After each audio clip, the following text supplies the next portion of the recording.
السلام علیکم ورحمۃ اللہ۔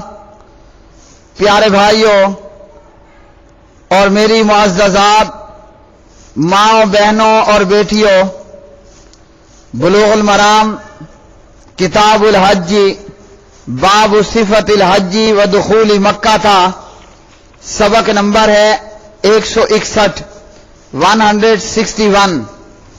بسم اللہ الرحمن الرحیم۔ عن عبد الله بن مسعود رضی اللہ تعالی عنہ انه جعل البيت عن يساره ومنا عن يمينه ورمى الجمرة ب7 حصيات وقال هذا مقام الذي انزلت عليه سورة البقرة۔ حضرت ابن مسعود رضی اللہ تعالی عنہ سے منقول ہے کہ ابن مسعود نے بیت اللہ کو اپنی بائیں جانب اور مینا کو اپنی دائیں جانب رکھا اور جمرے کو 7 کنکریاں ماری اور فرمایا کہ یہ مقام اس ہستی کے کھڑے ہونے کا ہے جس پر سورہ بقرہ کا نزول ہوا تھا۔ تو اس حدیث سے یہ پتہ چلا کہ اس طریقے پر جو ہے وہ کھڑے ہو کر جمرے کو کنکریاں مارنی ہے کہ بیت اللہ کو اپنی بائیں جانب اور مینا کو اپنی دائیں جانب رکھ کر 7 کنکریاں مارنی ہیں۔ سورہ بقرہ کا ذکر اس لیے کیا کہ اس سورہ مبارکہ میں جو ہے وہ حج کے اکثر احکام بیان ہوئے، اور اس بات پر خبردار کرنا مقصود ہے کہ حج کے اعمال میں رد و بدل اور ترمیم و تنسیخ کی کوئی گنجائش نہیں۔ اگلی حدیث عن جابر رضی اللہ تعالی عنہ قال رمى رسول اللہ صلی اللہ علیہ وسلم الجمرۃ یوم النحر ضحى واما بعد ذلك فاذا زالت الشمس۔ رواہ مسلم۔ جناب جابر رضی اللہ تعالی عنہ سے راوی، جابر رضی اللہ تعالی عنہ راوی ہیں، نبی علیہ الصلوۃ والسلام نے جمرہ کو قربانی کے روز چاشت کے وقت کنکریاں ماری اور اس روز کے بعد آفتاب ڈھلنے کے بعد کنکریاں مارتے رہے۔ پیارے بھائیوں، اس حدیث سے یہ معلوم ہوا کہ پہلے روز زوال آفتاب سے پہلے کنکریاں مارنی چاہیے اور باقی دنوں کی کنکریاں یعنی 11، 12 اور 13 کی کنکریاں وہ زوال آفتاب کے بعد مارنی ہیں۔ پہلے روز کی کنکریاں 10 ذو الحجہ کی کنکریاں سورج طلوع ہونے کے بعد سے لے کر زوال آفتاب سے پہلے پہلے کنکریاں مار لینی ہیں اور باقی دنوں کی کنکریاں جو ہے وہ زوال آفتاب کے بعد مارنی ہیں۔ اگلی حدیث عن ابن عمر رضی اللہ تعالی عنہما انہ کان یرمی الجمرۃ الدنیا ب7 حصیات یکبر علی اثر کل حصاۃ ثم یتقدم ثم یسہل فیقوم فیستقبل القبلۃ فیقوم طویلا ویدعو فیرفع یدیہ ثم یرمی الوسطی ثم یأخذ ذات الشمال فیسہل ویقوم مستقبل القبلۃ ثم یدعو فیرفع یدیہ ویقوم طویلا ثم یرمی جمرۃ ذات العقبۃ من بطن الوادی ولا یقف عندها ثم ینصرف فیقول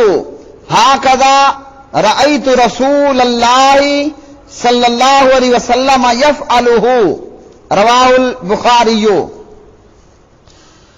حضرت عبداللہ بن عمر رضی اللہ تعالی عنہما راوی ہیں، فرماتے ہیں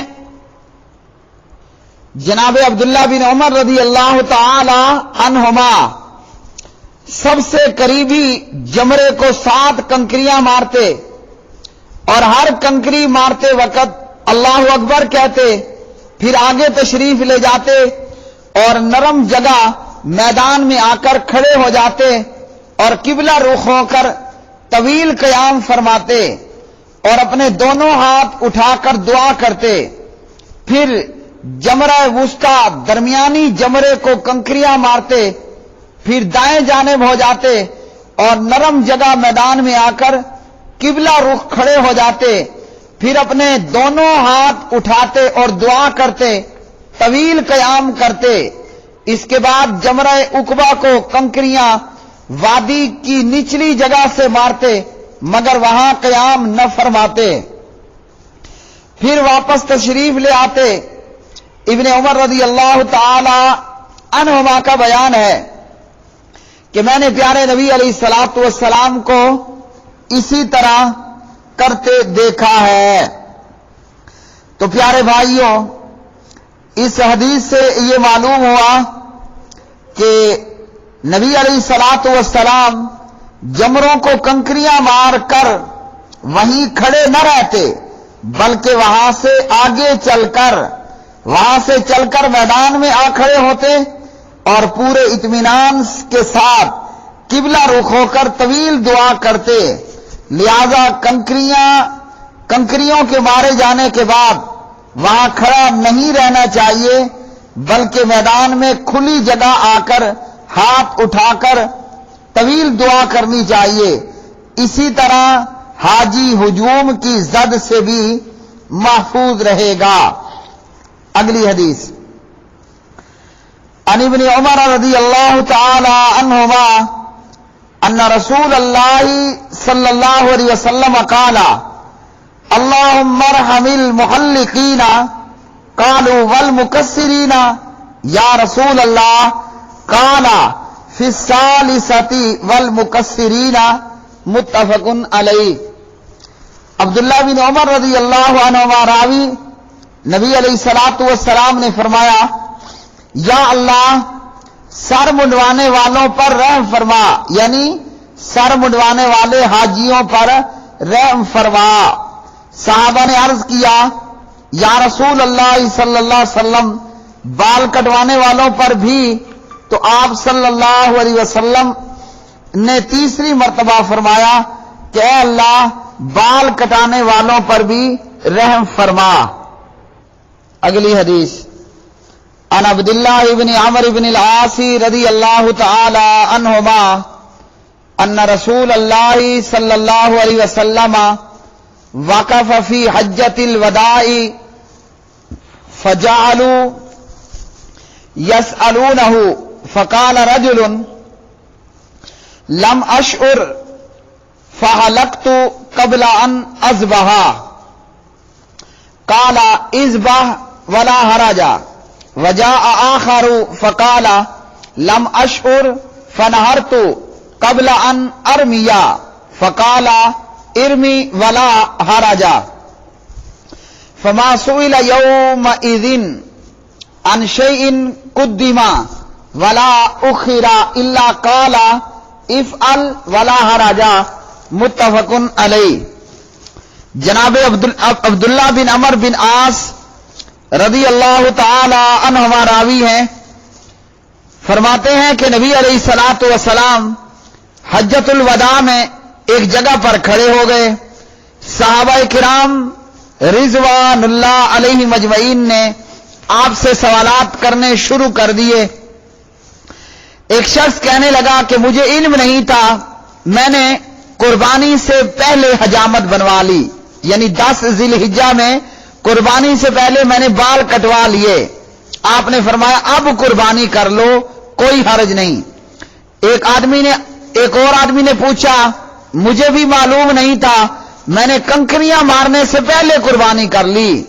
آپ نے اس سے کہا اب کنکریاں مار لے، کوئی حرج نہیں۔ اس روز نبی علیہ الصلوۃ والسلام سے جس عمل کے مقدم اور مؤخر کرنے کے متعلق پوچھا گیا، آپ نے یہی فرمایا اب کر لو، کوئی حرج نہیں ہے۔ تو میرے پیارے بھائیوں، اس سے یہ معلوم ہوا کہ 10 ذی الحجہ کے اعمال میں حاجی اگر ترتیب آگے پیچھے ہو جائے تو کوئی حرج نہیں ہے، جبکہ سنت کے مطابق جو یہ تمام کام ترتیب وار دینے کا طریقہ یہ ہے کہ پہلا کام جمرہ عقبہ کو کنکریاں مارنا، اور یہ میں حج کے مختصر طریقے میں بتا چکا ہوں کہ 10 ذی الحجہ کو طلوع آفتاب کے بعد زوال آفتاب سے پہلے جمرہ عقبہ کو کنکریاں مارنی ہے، دوسرا کام قربانی کرنا ہے، تیسرا کام سر منڈوانا یا بال کٹوانا ہے، اور چوتھا کام طواف افاضہ یعنی طواف زیارت کرنا ہے۔ اور اگر یہ ترتیب آگے پیچھے ہو جائے تو کوئی حرج نہیں اور دم بھی نہیں ہے۔ یہ حدیث بخاری مسلم کی اس بات پر دلیل ہوئی۔